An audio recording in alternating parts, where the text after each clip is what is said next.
I'm Clutch Lambert, from Northern California originally. I'm living here in Arizona. I currently work for the Anasazi Foundation. I've worked a tiny bit for Aspiro in the past in Utah. Done work in conservation, park ranger kind of things. Just been interested in nature my whole life. So, all right, we were talking earlier about nature connection and the importance of that. Yeah. Would you like to talk about that a little bit? Sure.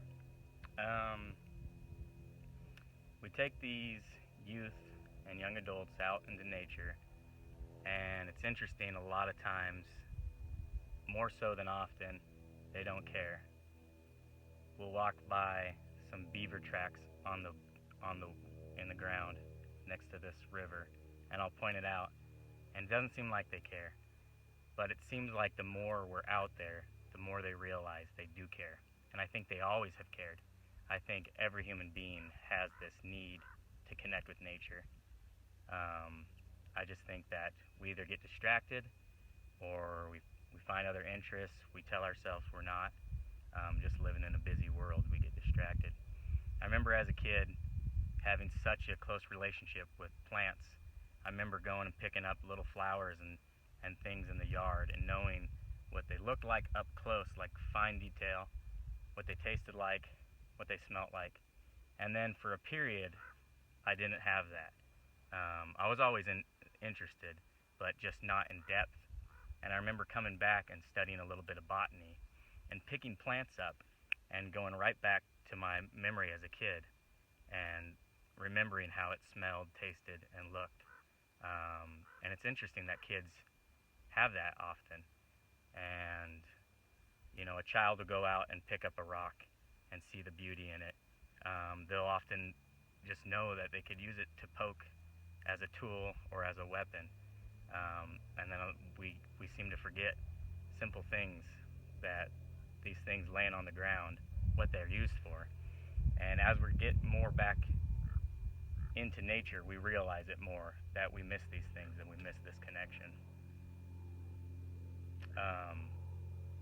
We have some kids come out in the beginning and we teach them primitive fire, and I'll show them what a good tinder bundle looks like, bark wrapped up tight, so you can get a little ember in there, fine stuff on top, get bigger into the bark or whatever you use, and tell them how to blow it into fire. And at first they often, not always, but often, don't care about this tinder bundle. Our field director will come out every Tuesday and visit everybody out in the field, and pretty often he'll grab cottonwood or juniper or whatever, and as he hikes along and as he visits with people, he'll make this really fine tinder bundle. Looks like a beautiful bird's nest. And when he feels right, he'll give it to one of the kids, and they'll often save it until they meet with their family and spend 3 days in family camp and use that tinder bundle. But these same kids that I saw with no interest in the beginning, he'll gift them this tinder bundle, and they'll look at it and with shock and think, wow, like look at this. And they've ran to the other boys in the band and they're like, look at this tinder bundle that Michael Sanders gave to me. Isn't it amazing? And they look at it like they would, like, a skateboard or something. They're just so, amazed how cool it is. And it's just a little bit of introduction again. And we remember how useful and how beautiful and just the connection that we want with these things are. So, what starts happening to people when they start connecting to nature in this way? What do you see? People slow down.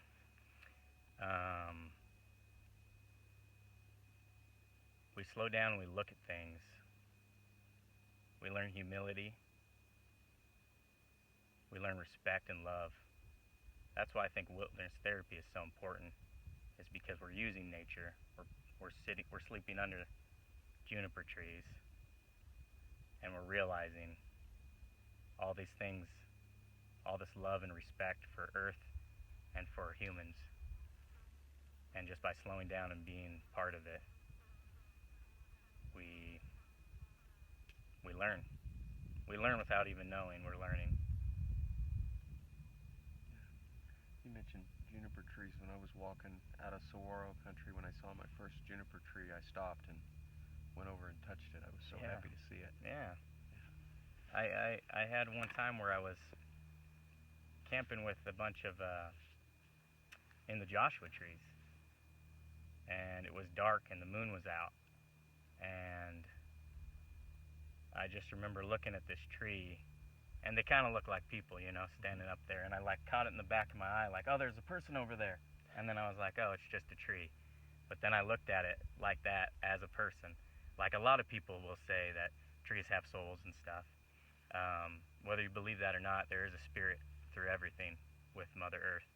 And I always looked at trees with respect and with love, but after that I started looking at them like, that's my friend over there, you know, everything, the rocks, everything. Mm-hmm. They got something in there that we want to know.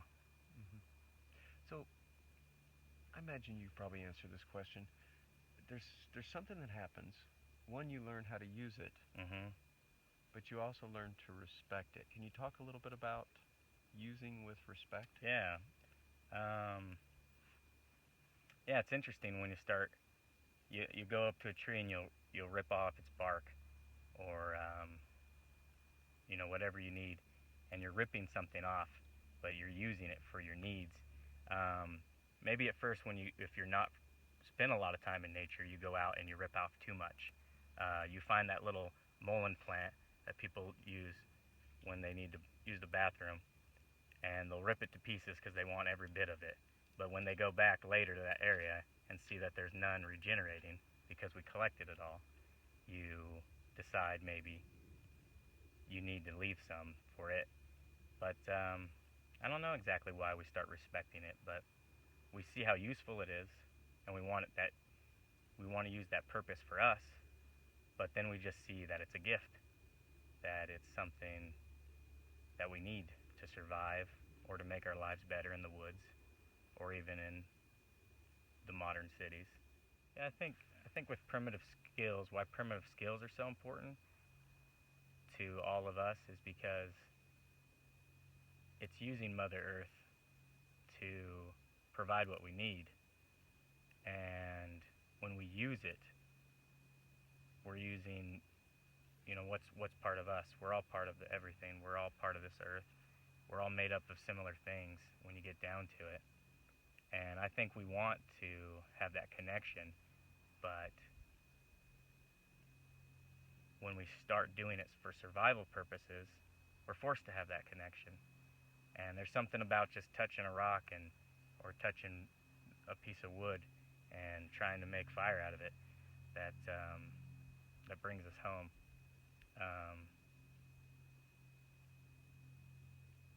It's interesting when you go out and you get more involved into this community of people that are interested in primitive skills, people that are working at wilderness therapy programs.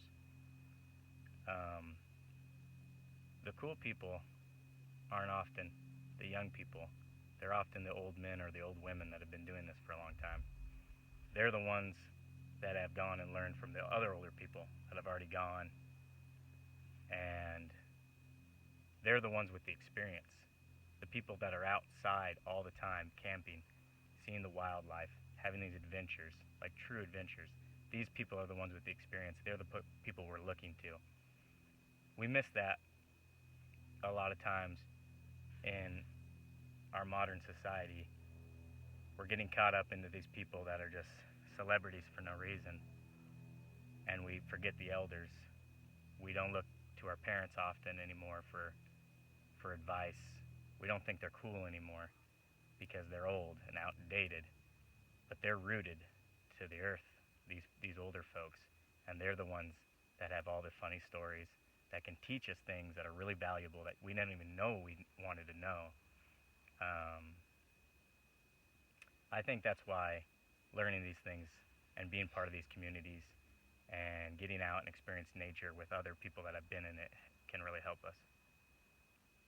Can you think of a specific thing that you learned from an elder?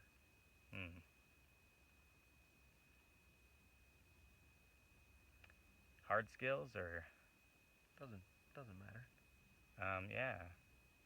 I mean, just recently I was making a stone axe with this gentleman, and just all the things that you think about when you're making a stone axe.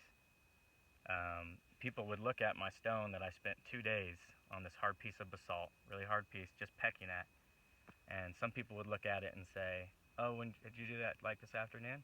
And I'd say, "No, I did this for 2 whole days pecking at this rock." And then other people that do have the more experience would look at this and say, "Wow, that looks great. How long did it take? You must have spent a couple days on that." And I'd say, "Yeah, I did." And but this gentleman that was teaching me knew how long it took. He knew where I needed to peck, how to get my edge on that piece of basalt, and things I could have learned from experience over a long period of time. But he passed the information to me, in an afternoon. There's been countless other individuals. David Holliday is somebody that if you have an opportunity to sit down and hear a story from him, he's going to teach you some things about the real world, just about being outside and learning something. Pretty incredible things you can just learn about being present. Yeah. Thanks for watching. Please like this video and subscribe. The Primitivus project is made possible by the generous sponsorship of Wingate Wilderness Therapy. To learn more, visit wingatewilderness.therapy.com.